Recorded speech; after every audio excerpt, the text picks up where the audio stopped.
Hello guys! Welcome to Tech and today i-unbox natin ang isang bagong product galing kay Alseye Philippines, ang Alseye X12 case fans. So bago yan, maraming salamat kay Alseye Philippines sa pag-provide ng mga review samples natin. So kung hindi nyo kilala si Alseye Philippines, isa sila sa mga bagong pasok na company dito sa Pinas na nagpo-provide ng mga cooling solutions like thermal paste, CPU cooler, case fans at iba pa.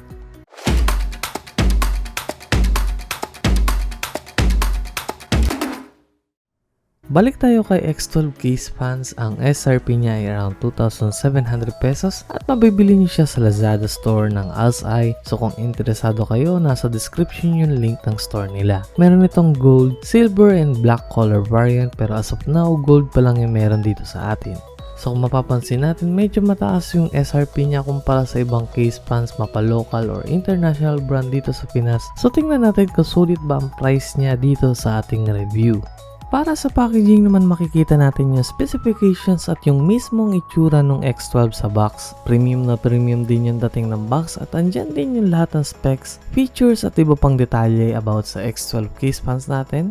And sa loob ng box, makikita natin agad yung X12 case fans. So yung sample natin is yung gold variant, and then sa ilalim ay may dalawa pang case fans at meron din tayong detalyadong user manual. Meron din tayong included na mounting screws, SATA connector para sa power ng hub, splitter para sa case fans, 5 volts ARGB connector para sa motherboard, meron din tayong fan hub at panghuli ay meron tayong remote control.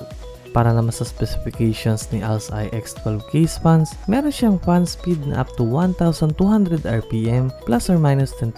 Meron din tayong max airflow na 42 CFM plus or minus 10%. Meron din tayong noise level na 26.3 decibels at gumagamit din ito ng hydraulic bearing at meron itong 40,000 hours of lifespan. Pagdating naman sa specs ni Alseye X12 case fans ay hindi naman ito nalalayo sa ibang local case fans na nireview ko. Medyo mababa nga lang yung RPM niya kumpara sa iba pero halos wala namang pinagkaiba pagdating sa CFM at noise level. So pagdating naman sa features, ang pinaka-notable feature niya ay syempre yung frameless design niya para sa mas solid na pasok ng airflow. Pwede niya rin makontrol yung lighting via motherboard software or yung gamit niyo yung remote control na included sa box. Isa din sa nagustuhan kong feature is yung meron siyang screw cover para ma-retain yung design ng case fan niya. Unfortunately, hindi mo siya pwedeng magamit pang exhaust dahil na rin sa design ng case fan na to.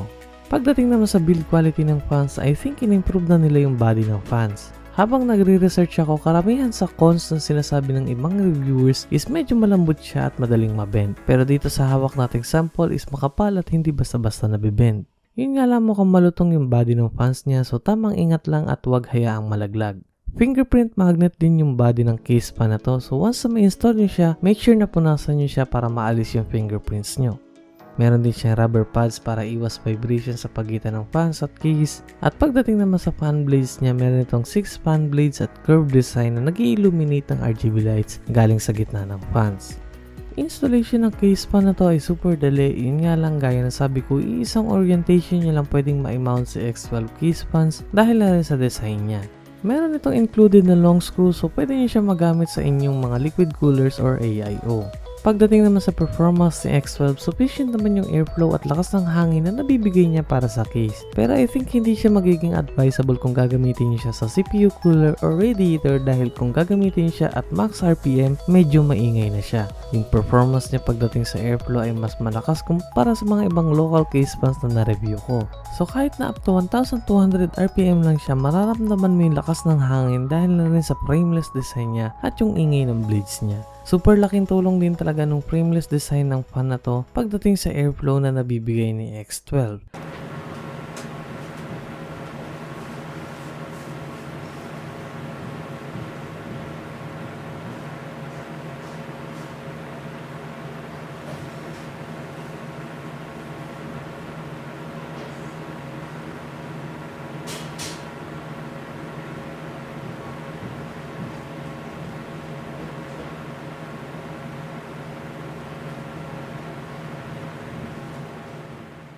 At syempre hindi dyan nawawala yung RGB lights natin. Si Alseye X12 case fans ay pwede nyo makontrol yung RGB lights via motherboard software gamit yung included na 5 volts ARGB connector, or pwede rin namang gamitin yung remote control para sa fan hub kung saan nakakonect yung mga fans.